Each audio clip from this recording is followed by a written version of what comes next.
बिस्मिल्लाहिर्रहमानिर्रहीम। बच्चों, मैं आपका मेरे चैनल शागिर्द फाउंडेशन में इस्तकबाल करता हूं। बच्चों, आज हम इस वीडियो में क्या करेंगे? आज हम इस वीडियो में छठी रियाजी के 5वें सबक की मशक़ी सवालात 14 को हल करेंगे। बच्चों, जैसे कि आप जानते हैं कि हमने इस सबक के पहले वीडियो में इस सबक की जो बुनियादी मालूमात थी उसको डिटेल में समझ लिया है। अगर बच्चों आपने वो वीडियो नहीं देखा है तो मेरी आपसे रिक्वेस्ट है कि आप पहले उस वीडियो को देख लें।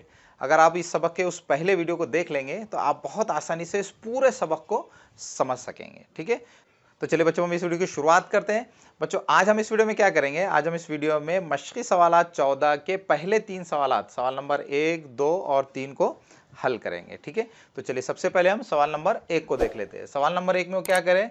सवाल नंबर 1 में वो कह रहे हैं कि अदद 378.025 के हर हिस्से की मकामी कीमत ज़ैल की जदवल में लिखिए। ठीक है बच्चों, इस सवाल में हमको क्या करना है? इस सवाल में हमको ये जो अशरी कसर दी गई है या ये जो अशरी अदद दिया गया है, इस अशरी अदद में जितने भी हिस्से हैं उन तमाम हिस्सों की मकामी कीमत यानी प्लेस वैल्यू इस जदवल में लिखना है। ठीक है बच्चों, जैसे कि आप पहले से ही इस बात से वाकिफ़ है कि किसी भी अशरी अदद में अशारिया के डेसिमल पॉइंट के लेफ्ट हैंड साइड में जो पहला मकाम होता है वो इकाई का मकाम होता है, और उसके बाद फिर दहाई का मकाम होता है, और फिर उसके बाद सैकड़े का मकाम होता है। ठीक है, इसी तरह से आप ये भी जानते हैं कि अशारिया के दाएं तरफ, अशारिया के राइट हैंड साइड में जो पहला मकाम होता है वो 10वां मकाम होता है, उसके बाद दूसरा मकाम ये 100वां मकाम होता है, और तीसरा मकाम ये 1000वां मकाम होता है। ठीक है, तो बच्चों आप इन मकामात से, किसी भी अशरी अदद में इन मकामात से आप पहले ही वाकिफ़ है, और मैंने इनको बहुत डिटेल में इस सबक के पहले वीडियो में एक्सप्लेन किया है। इसलिए बच्चों मैं आपसे बार बार कह रहा हूँ कि आप उस वीडियो को ज़रूर देखें। अगर आप उस वीडियो को देख लेंगे तो फिर आप बहुत आसानी से किसी भी अशरी अदद में जो हिस्से होते हैं उनके मकामात कौन से होते हैं और उनकी मकामी कीमत क्या होती है, इसको आप आसानी से समझ सकेंगे। ठीक है, तो चलिए बच्चों हम क्या करेंगे? इस अशरी अदद में जितने भी हिस्से हैं उनकी मकामी कीमत इस जदवल में लिख लेंगे। ठीक है बच्चों, यहाँ पर आप देख सकते हैं कि इस अदद में जितने भी हिस्से हैं और वो जिन मकामात पर है उन तमाम हिस्सों को मैंने अपने अपने मकामात पर यहाँ पर इस जदवल में लिख लिया है। आप यहाँ देख सकते हैं कि 8 ये इकाई के मकाम पर है, तो मैंने यहाँ पर 8 को इकाई के मकाम पर लिख लिया है।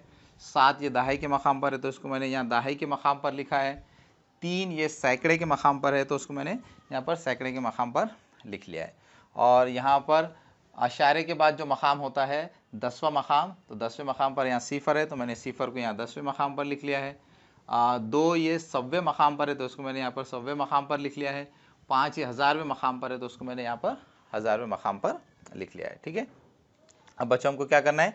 इन तमाम हिस्सों की मकामी कीमत प्लेस वैल्यू मालूम करना है। ठीक है बच्चों, इस जदवल में पहले से ही कुछ हिस्सों की मकामी कीमतें यहाँ पर हमको दी गई है। हमको क्या करना है?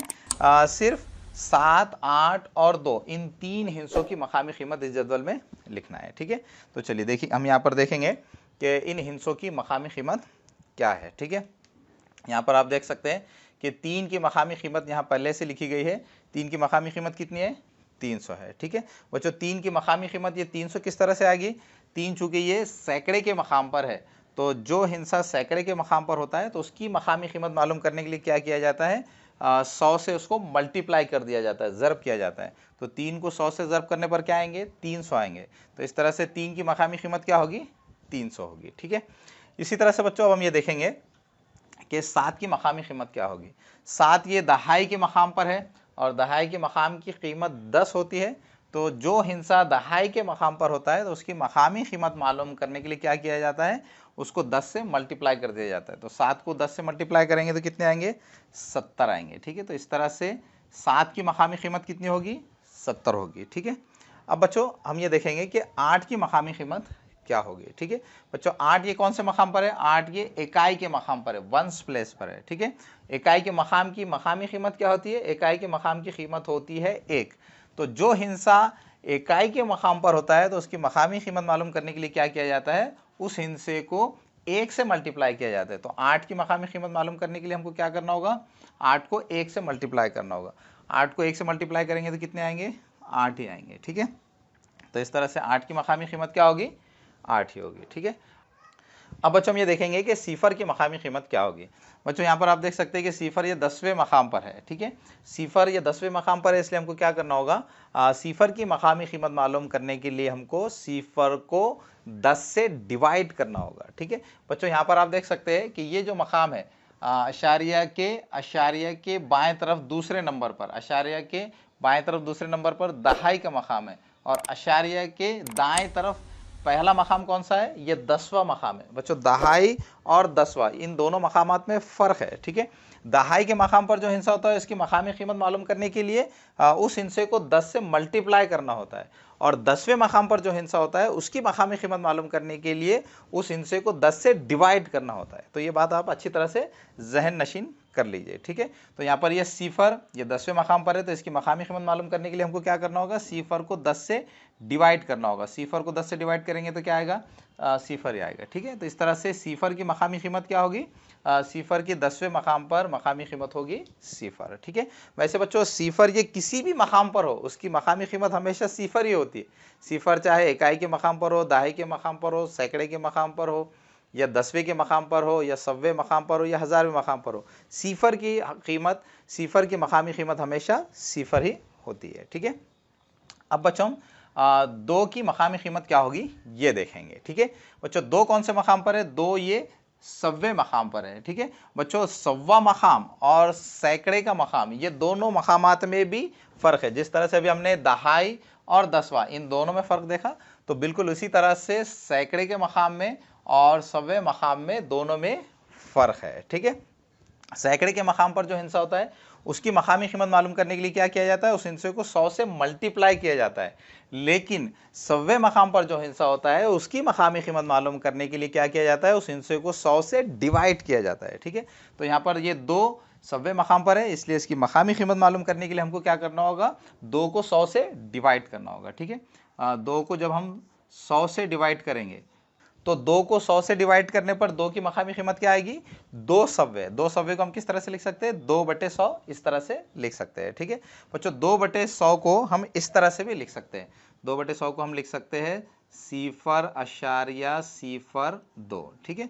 2/100 को सिफर अशारिया सिफर 2 हम इस तरह से क्यों लिख सकते हैं, क्योंकि यहाँ आप देख सकते हैं कि नसबनुमा में 2 सिफर है, ठीक है। तो जब हम इसको अशारे का इस्तेमाल करके लिखेंगे तो अशारे का इस्तेमाल करके लिखने के लिए हमको क्या करना होगा, शुमार कुनिंदा में 2 हिंसों से पहले अशारे लगाना होगा।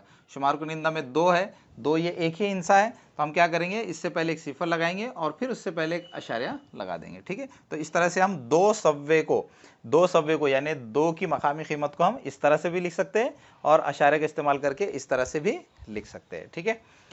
अब बच्चों 5 की मकामी कीमत क्या होगी इसको समझ लेते हैं। बच्चों 5 कौन से मकाम पर है, 5 ये 1000वें मकाम पर है, इसलिए 5 की मकामी कीमत मालूम करने के लिए हमको क्या करना होगा, 5 को 1000 से डिवाइड करना होगा। बच्चों एक मकाम होता है 1000, ठीक है, और एक मकाम होता है 1000वां। 1000 मकाम पर जो हिस्सा होता है उसकी मकामी कीमत मालूम करने के लिए क्या किया जाता है, उस हिस्से को 1000 से मल्टीप्लाई किया जाता है। लेकिन जो हिस्सा 1000वें मकाम पर होता है तो उसकी मकामी कीमत मालूम करने के लिए क्या किया जाता है, उस हिस्से को 1000 से डिवाइड किया जाता है। तो यहाँ पर ये 5 ये 1000वें मकाम पर है, इसलिए 5 की मकामी कीमत मालूम करने के लिए हमको क्या करना होगा, 5 को 1000 से डिवाइड करना होगा, ठीक है। तो 5 की मकामी कीमत क्या हो जाएगी, 5 की मकामी कीमत हो जाएगी 5000वें। 5000वें किस तरह से लिखा जाता है, 5/1000, ठीक है। और 5/1000 को हम अशारे का इस्तेमाल करके किस तरह से लिख सकते हैं, 5/1000 को हम अशारे का इस्तेमाल करके इस तरह से लिख सकते हैं, सिफर अशारिया सिफर सिफर 5। 5/1000 को हम अशारे का इस्तेमाल करके इस तरह से क्यों लिख सकते हैं, क्योंकि यहाँ आप देख सकते हैं कि नसबनुमा में 3 सिफर है, एक के साथ 3 सिफर है, तो हमको इसको अशारे की सूरत में लिखने के लिए क्या करना होगा, शुमार कुनिंदा में 3 हिंसों से पहले अशारे लगाना होगा। लेकिन शुमार कुनिंदा में तो सिर्फ एक ही हिंसा है, तो हमको क्या करना होगा, उस हिस्से से पहले 2 सिफर लगाने होंगे और फिर उसके बाद अशारा लगाना होगा, ठीक है। तो इस तरह से हम क्या कर सकते हैं, 5000वें को 5/1000 इस तरह से भी लिख सकते हैं, या उसको अशारे का इस्तेमाल करके सिफर अशारिया सिफर सिफर 5 इस तरह से भी लिख सकते हैं। तो इस तरह से बच्चों हमने मशक़ी सवाल 14 के पहले सवाल में जो अदद दिया गया था 378 अशारिया सिफर 25, इस अदद में जितने भी हिंसे थे उन तमाम हिंसों की मकामी कीमत क्या होगी इसको हमने बहुत डिटेल में समझ लिया है। बच्चों मुझे पूरी उम्मीद है कि आपको ये बहुत अच्छी तरह से समझ में आ गया होगा। तो चलिए बच्चों, हम मशक़ी सवाल 14 का जो दूसरा सवाल है उसको हल कर लेते हैं। बच्चों मशक़ी सवाल 14 के दूसरे सवाल में वो क्या करें, दूसरे सवाल में वो कह रहे हैं कि हल कीजिए। ठीक है बच्चों, हमको यहाँ पर क्या करना है, इस सवाल में कुछ अशरी आदात दिए गए हैं, इन अशरी आदात की जमा करना है। ठीक है, तो चलिए सबसे पहले हम क्या करेंगे, पहला जो ज़ैली सवाल है उसको हल कर लेंगे।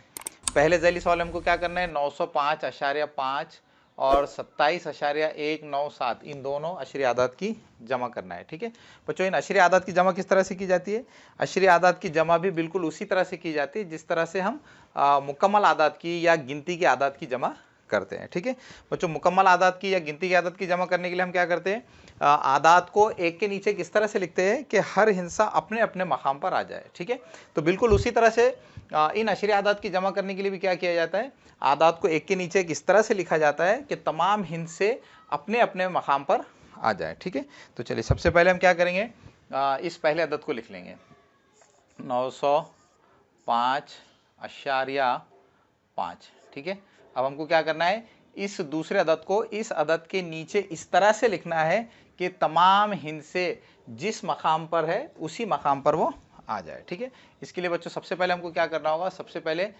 इस अदद में ये जो अशारिया है उसको अशारे के नीचे लिखना होगा। ठीक है, अब बच्चों हम क्या करेंगे, अशारे के बाएं तरफ जो हिस्से है उनको लिखेंगे। अशारे के बाएं तरफ पहला हिस्सा क्या है, 7 है, तो पहले हम 7 को लिख लेंगे, उसके बाद 2 है तो हम उसको लिख लेंगे। ठीक है, अब हम क्या करेंगे, अशारे के दाएं तरफ राइट हैंड साइड में जो हिस्से उनको लिखेंगे। राइट हैंड साइड में पहला हिस्सा क्या है, 1 है, तो इसको हम यहाँ पर लिख लेंगे। उसके बाद है 9, तो 9 को लिखेंगे। उसके बाद है 7, तो 7 को लिख लेंगे। ठीक है, अब बच्चों यहाँ पर 905.5 इस अशरी अदद में यहाँ और यहाँ कोई भी हिस्सा नहीं है, तो हम क्या कर सकते हैं, यहाँ पर सिफर को लिख सकते हैं। ठीक है, इसी तरह से यहाँ पर भी कोई हिस्सा नहीं है तो हम यहाँ पर भी क्या कर सकते हैं, सिफर को लिख सकते हैं। ठीक है, अब बच्चों हम क्या करेंगे, इन आदात की जमा कर लेंगे। ठीक है बच्चों, जमा करने के लिए किधर से शुरुआत की जाती है, जमा करने के लिए, आदात की जमा करने के लिए हमेशा दाएं तरफ से राइट हैंड साइड में राइट हैंड साइड से शुरुआत की जाती है। ठीक है, देखिए बच्चों यहाँ पर क्या है, सिफर और 7, सिफर जमा 7 कितने होंगे, 7, सिफर जमा 9, 9 हो जाएंगे, 5 और 1 6 हो जाएंगे। ठीक है, अब ये अशारे को जैसे कि वैसे लिख लेंगे, और ये 7 और 5 कितने होंगे, 7 और 5 12, तो 12 के हम 2 लिखेंगे और हासिल के तौर पर 1 को यहाँ लिखेंगे। ठीक है, अब ये 2 और ये सिफर 2 और हासिल के 1 3। ठीक है, यहाँ पर 3 आ जाएंगे और ये 9 और सिफर 9। ठीक है, तो इस तरह से 905.5 और 27.197 को जमा करने पर क्या जवाब आएगा, 932.697। ठीक है, तो इस तरह से पहले ज़ैली सवाल को हमने हल कर लिया। अब बच्चों दूसरे ज़ैली सवाल को देखिए, दूसरे ज़ैली सवाल में हमको क्या करना है, 39 और 700.65 इन दोनों आदात की जमा करना है। बच्चों आप सोच रहे होंगे कि 39 में तो अशारिया है ही नहीं, लेकिन घबराने की ज़रूरत नहीं है, हम क्या कर सकते हैं, 39 को अशारे का इस्तेमाल करके भी हम लिख सकते हैं। ठीक है, देखिए बच्चों हम 39 को इस तरह से भी लिख सकते हैं, 39 को मैं इस तरह से भी लिख सकता हूँ, 39.000। ठीक है बच्चों, किसी भी अदद में अशारिया के बाद अगर कुछ नहीं है तो हम क्या कर सकते हैं, कितने भी सिफर उसको लगा सकते हैं। ठीक है, तो यहाँ पर अशारिया के बाद यहाँ पर 39 में कोई भी हिस्सा नहीं है तो हम क्या कर सकते हैं, यहाँ पर 1 सिफर 2 सिफर या 3 सिफर भी लिख सकते हैं। ठीक है, तो यहाँ पर हमने क्या किया है, 39 को 39.000 इस तरह से लिख लिया है। ठीक है, अब बच्चों हम क्या करेंगे, इस अदद को इस अदद के नीचे लिखेंगे, तो उसके लिए हमको क्या करना होगा, पहले अशारे के नीचे अशारे को लिखना होगा, फिर अशारे के बाएं तरफ क्या है, सिफर है, तो हम यहाँ सिफर को लिख लेंगे, उसके बाद सिफर है तो सिफर को लिखेंगे, और उसके बाद 7 है तो 7 को लिख लेंगे। ठीक है, अब अशारे के दाएं तरफ क्या है, पहले 6 है तो पहले 6 को लिखेंगे, उसके बाद 5 है तो हम 5 को लिख लेंगे। ठीक है, अब बच्चों यहाँ पर कुछ भी नहीं है तो हम क्या कर सकते हैं, यहाँ सिफर लिख सकते हैं। ठीक है, अब हम क्या करेंगे, इन आदात की जमा करेंगे। ठीक है, जमा करने के लिए दाएं तरफ से शुरुआत करेंगे, ये 5 और ये सिफर, ये 5, ये 6 और सिफर 6, अशारे की जगह पर अशारे आ जाएंगे, ये 9 और सिफर 9, 3 और सिफर 3, 7 और सिफर 7। ठीक है, तो इस तरह से 39 और 700.65 इन दोनों आदात की जमा करने पर क्या जवाब आएगा, 739.65 739.65। ठीक है, तो इस तरह से हमने दूसरे ज़ैली सवाल को भी हल कर लिया है। ठीक है, अब बच्चों तीसरे ज़ैली सवाल को देखिए, तीसरे ज़ैली सवाल में हमको क्या करना है, 40 और 27.7 और 2.451, इन तीनों आदात की जमा करना है। ठीक है बच्चों, यहाँ पर भी आप देख सकते हैं कि 40 में अशारिया नहीं है। ठीक है, तो हम क्या कर सकते हैं, 40 में अशारे का इस्तेमाल करके हम 40 को लिख सकते हैं। तो पहले मैं क्या करता हूँ, 40 को अशारे का इस्तेमाल करके लिख लेता हूँ। तो 40 को अशारे का इस्तेमाल करके हम इस तरह से लिख सकते हैं, 40.000। ठीक है बच्चों, यहाँ पर मैंने क्या किया है, 40 में अशारिया के बाद 3 सिफर यहाँ पर मैंने इस्तेमाल किए हैं। जैसे कि बच्चों अभी मैंने आपसे कहा कि अगर किसी अदद में अशारे के बाद कोई भी हिंसा नहीं है तो हम क्या कर सकते हैं, अशारे के बाद कितने भी हिंसे लिख सकते हैं। ठीक है, तो यहाँ पर मैंने क्या किया है, 40 में अशारे के बाद 3 सिफर का इस्तेमाल किया है। ठीक है, अब हम क्या करेंगे, इन दोनों आदात को इस अदद के नीचे लिख लेंगे। तो पहले हम 27.7 को लिख लेते हैं। तो 27.7 को इस अदद के नीचे लिखने के लिए पहले हम अशारे के नीचे अशारिया को लिखेंगे, फिर बाएं तरफ 7 है तो उसको लिख लेंगे, उसके बाद 2 है तो 2 लिख लेंगे, और दाएं तरफ 7 है तो हम 7 को लिख लेंगे। ठीक है, अब बच्चों यहाँ पर कोई भी हिंसे नहीं है तो हम क्या कर सकते हैं, यहाँ पर सिफर लिख सकते हैं। ठीक है, अब हम इस अदद को इन आदत के नीचे लिखेंगे। तो पहले हम अशारे के नीचे अशारे को लिख लेंगे, फिर बाएं तरफ 2 है तो हम पहले 2 को लिख लेंगे, और फिर बाएं तरफ 4 है तो हम पहले 4 को लिखेंगे, उसके बाद 5 है और उसके बाद 1 है। ठीक है, तो इस तरह से हमने यहाँ पर इन तीनों आदात को एक के नीचे एक लिख लिया है। यहाँ पर कुछ नहीं है तो हम यहाँ पर सिफर लिख सकते हैं। ठीक है, अब हम क्या करेंगे, इन आदात की जमा कर लेंगे। ठीक है, देखिए बच्चों यहाँ पर ये क्या हो जाएंगे, 1 और सिफर 1 और सिफर 1, तो यहाँ पर आ जाएगा 1, ये 5 और सिफर 5 और ये सिफर 5, ये 7 और 4 11, 11 और सिफर 11, तो 11 के 1 हासिल के तौर पर 1। ठीक है, ये 7 और ये 2 9, 9 और सिफर 9 और ये 1 10, 10 का सिफर हासिल के तौर पर 1। ठीक है, ये 4 और 2 6, 6 और ये सिफर 6 और ये 1 7। ठीक है, तो इस तरह से इन तीनों आदात की जमा करने पर क्या जवाब आ गया, 70.151, 70.151। तो इस तरह से बच्चों हमने मशक़ी सवाल 14 के दूसरे सवाल को भी हल कर लिया है। तो चलिए बच्चों, हम मशक़ी सवाल 14 के तीसरे सवाल को हल कर लेते हैं। तीसरे सवाल में हमको क्या करना है, तीसरे सवाल में हमको इन अशरी आदात की तफरीक करना है। ठीक है बच्चों, अशरी आदात की तफरीक करने के लिए भी क्या हमको क्या करना होगा, इन अशरी आदात को एक के नीचे किस तरह से लिखना होगा कि तमाम हिस्से एक के नीचे एक आ जाए। ठीक है, तो चलिए सबसे पहले हम जो पहला ज़ैली सवाल है उसको देख लेते हैं। पहले ज़ैली सवाल में हमको क्या करना है, 85.96 में से 2.345 इस अदद को तफरीक करना है। ठीक है, तो पहले हम क्या करेंगे, इस अदद को लिख लेंगे 85.96। ठीक है, अब हमको क्या करना होगा, इस अदद को इस अदद के नीचे लिखना होगा। तो पहले हम अशारे के नीचे अशारिया को लिख लेंगे, फिर अशारिया के बाएं तरफ जो हिस्सा है उसको लिखेंगे, फिर अशारे के दाएं तरफ जो हिस्से उनको लिखेंगे। यहाँ पर लिखेंगे 3, यहाँ 4 और यहाँ पर 5। ठीक है, अब बच्चों यहाँ पर कोई भी हिस्सा नहीं है तो हम क्या कर सकते हैं, सिफर लिख सकते हैं। यहाँ पर भी कोई हिस्सा नहीं है तो सिफर को लिख सकते हैं। ठीक है, अब हम इन आदात की तफरीक करेंगे। ठीक है, तफरीक करने के लिए भी दाएं तरफ से राइट हैंड साइड से शुरुआत की जाती है। ठीक है, तो यहाँ पर हमको पहले क्या करना होगा, सिफर में से 5 को तफरीक करना होगा, लेकिन सिफर में से 5 को तफरीक नहीं किया जा सकता तो हम यहाँ से उधार लेंगे। तो ये 6 बन जाएंगे 5 और ये सिफर बन जाएगा 10। ठीक है, अब हम 10 में से 5 को तफरीक कर सकते हैं। 10 में से 5 को तफरीक करने पर 5 बचेंगे, और ये 5 में से 4 को तफरीक करने पर 1 बचेगा। 9 में से 3 को तफरीक करने पर 6 बचेंगे, अशारे की जगह पर अशारे आ जाएगा। 5 में से 2 को तफरीक करने पर 3 बचेंगे, 8 में से सिफर को तफरीक करने पर 8 ही बचेंगे। ठीक है, तो इस तरह से 85.96 में से 2.345 को तफरीक करने पर क्या जवाब आएगा, 83.615। ठीक है, तो इस तरह से पहला ज़ैली सवाल ये कंप्लीट हो गया। अब बच्चों तीसरे ज़ैली सवाल को देखिए। तीसरे ज़ैली सवाल में हमको क्या करना है, 632.24 में से 97.45 को तफरीक करना है। ठीक है, तो इसके लिए पहले हमको क्या करना होगा, इस अदद को ऊपर लिखना होगा 632.24। ठीक है, इसके बाद अब इस अदद को इस अदद के नीचे लिखना होगा। ठीक है, तो पहले हमको अशारे के नीचे अशारिया को लिखना होगा, फिर अशारिया के बाएं तरफ 7 है तो हम पहले 7 को लिखेंगे, उसके बाद 9 है तो 9 को लिख लेंगे। ठीक है, अशारे के दाएं तरफ पहले 4 है तो हम 4 को लिखेंगे, उसके बाद 5 है तो 5 को लिख लेंगे। ठीक है, यहाँ पर कुछ भी नहीं है तो हम क्या कर सकते हैं, सिफर को लिख सकते हैं।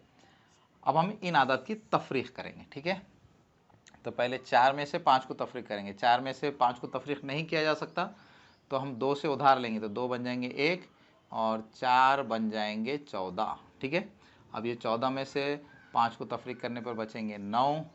1 में से 4 को तफरीक नहीं किया जा सकता तो हम यहाँ से उधार लेंगे, तो ये 2 में से 1 उधार लेंगे तो 2 बन जाएगा 1 और 1 बन जाएगा 11। ठीक है, अब 11 में से 4 को तफरीक करने पर बचेंगे 7। ठीक है, अब ये अशारे की जगह पर अशारे आ जाएगा। 1 में से 7 को तफरीक नहीं किया जा सकता तो हम 3 से उधार लेंगे, तो 3 बन जाएंगे 2 और 1 बन जाएगा 11। ठीक है, 11 में से 7 को तफरीक करने पर बचेंगे 4। ठीक है, अब ये 2 में से 9 को तफरीक करना है, लेकिन 2 में से 9 को तफरीक नहीं किया जा सकता तो हम यहाँ 6 से उधार लेंगे, तो 6 बनेंगे 5 और 2 बन जाएंगे 12। 12 में से 9 को तफरीक करने पर बचेंगे 3 और 5 में से 0 को तफरीक करने पर 5 ही बचेंगे। ठीक है, तो इस तरह से 632.24 में से 97.45 को तफरीक करने पर क्या जवाब आएगा, क्या बचेगा, 534.79। ठीक है, तो इस तरह से दूसरा ज़ैली सवाल भी कंप्लीट हो गया है। अब बच्चों तीसरे ज़ैली सवाल को देखिए। तीसरे ज़ैली सवाल में हमको 200.005 में से 17.186 को तफरीक करना है। ठीक है, तो पहले हम क्या करेंगे, इस अदद को ऊपर लिख लेंगे, 200.005। ठीक है, अब इस अदद को इस अदद के नीचे लिखेंगे, तो पहले हम अशारे के नीचे अशारे को लिखेंगे। अब अशारे के बाएं तरफ 7 है तो पहले 7 को लिखेंगे, उसके बाद 1 है तो 1 को लिख लेंगे। अशारे के दाएं तरफ पहले क्या है, 1 है तो 1 को लिखेंगे, उसके बाद 8 है, उसके बाद 6 है। ठीक है, अब यहाँ पर कुछ भी नहीं तो हम क्या कर सकते हैं, 0 लिख सकते हैं।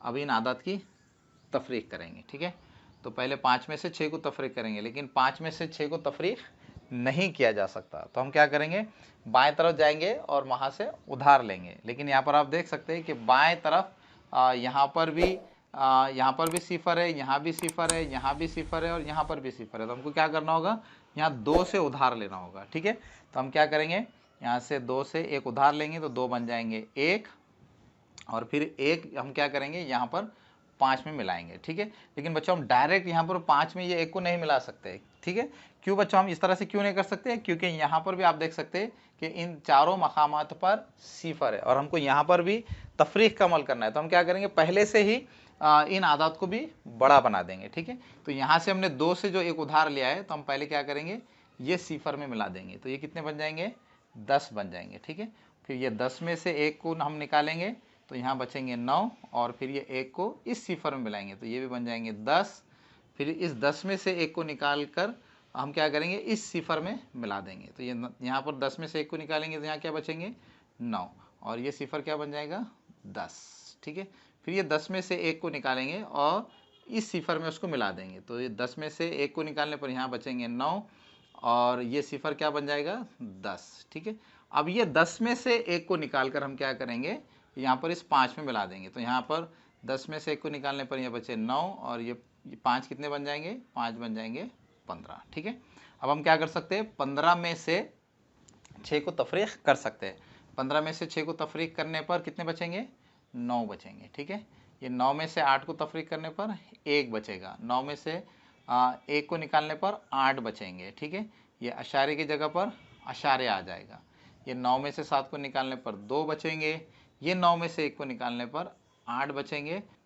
अब ये 1 में से 0 को निकालने पर कितने बचेंगे, 1 में से 0 को निकालने पर 1 ही बचेगा। ठीक है, तो इस तरह से 200.005 में से 17.186 को निकालने पर तफरीक करने पर क्या बचेगा, 182.819। तो इस तरह से बच्चों हमने मशक़ी सवालात 14 के पहले 3 सवालात को कंप्लीट कर लिया है। बच्चों मुझे पूरी उम्मीद है कि आपको ये तीनों सवालात अच्छी तरह से समझ में आ गए होंगे। अब बच्चों आखिर में आपसे रिक्वेस्ट है कि अगर आप हमारे चैनल पर नए हैं तो हमारे चैनल को सब्सक्राइब कीजिए। अगर आपको हमारे वीडियोस पसंद आ रहे हैं तो हमारे वीडियोस को लाइक कीजिए और दूसरे बच्चों को भी शेयर कीजिए ताकि हम आपके लिए इसी तरह से मैथमेटिक्स के वीडियोस बनाते रहें।